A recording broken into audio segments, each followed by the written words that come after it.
Alright, so look punks, today I'm going to be teaching you how to do the polygons 1993 style in After Effects. There's going to be two methods, the way I like to do it and the free method. So let's get into it.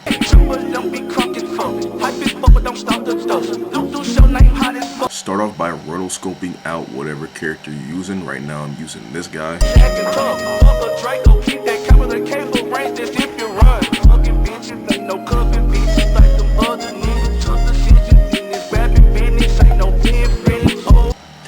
So once you got them rotoscoped out, you go ahead and duplicate it. And there are two ways to get the actual squiggly lines. It's my way, being the Punk Dither plugin, or you can use the Amino Diffusion plugin. I'm gonna be honest, the Amino Diffusion plugin is very unstable. You can go ahead and use my Punk Dither plugin, which is $30 if you want something more stable. Now I'm about to show you the difference between the two, but before you use the Amino Diffusion, make sure you save because there's a chance it will crash. So this is the Amino Diffusion plugin. It does the lines very well. It's very chaotic looking and it looks very good. Now here's my Punk Dither plugin. It looks very coordinated, pretty much similar to the other one, but it's way more stable and more up to date. So I'm gonna start off with my plugin, and at the end I'm gonna show you the difference between the two. So here with my Punk Dither plugin, I'd set the strength all the way down to about 0.010, 0.03, just so all the lines are there in the image. Then from here we duplicate the base image with no effects. Throw that on top, and then I go use my Eternal Synth plugin, and I have a buy one get one free going on with the Eternal Synth. So if you get the Eternal Synth plugins, you go ahead and get the Punk Dither plugin too for completely free. And I get my Eternal Purple Synth plugin, throw that on top, and I just adjust the curves to make it a little bit brighter here, and then we throw that on overlay.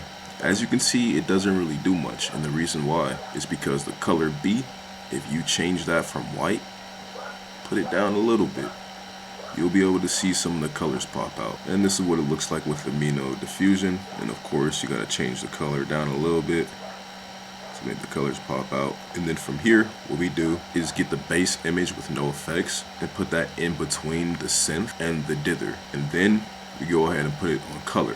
So boom, now we have the color, and we also got the vibrant VHS look from the purple synth. Then from here, there are two ways again, the free way and the paid way. All we gotta do is add some more color, some more saturation. So go ahead and make an adjustment layer. The free way is to use hue saturation, or if you have Sapphire plugins, you can use hue sat bright. So all you gotta do is just move the saturation up, make sure you're getting some color, turn the lightness down a little bit to make the colors pop a little bit more. And then if you're using hue sat bright, pretty much the same thing. Crank the saturation all the way. Tweak with the brightness a little bit to where you like it. Offset the darks to, I don't really like offsetting the darks for this one, so I'm just gonna leave that at 0. Brightness, it looks pretty good, about 0.70. So here's the difference between the two. It's not really anything too crazy.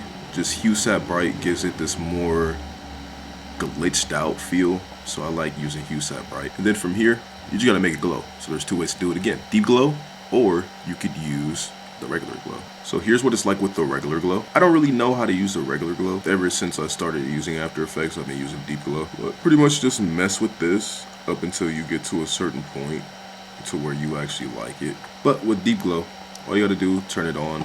If it's too bright right here, I like to make it even brighter and then put it on add layer and then turn it down a little bit. Alright, so there's one more thing to do to make it crispier. You go into my Eternal Purple Synth plugin and you turn off the last glow, and then what you do is you get the base image with no effects and then put it on top of all that, and it looks even more crispier. There you go. Let me know some.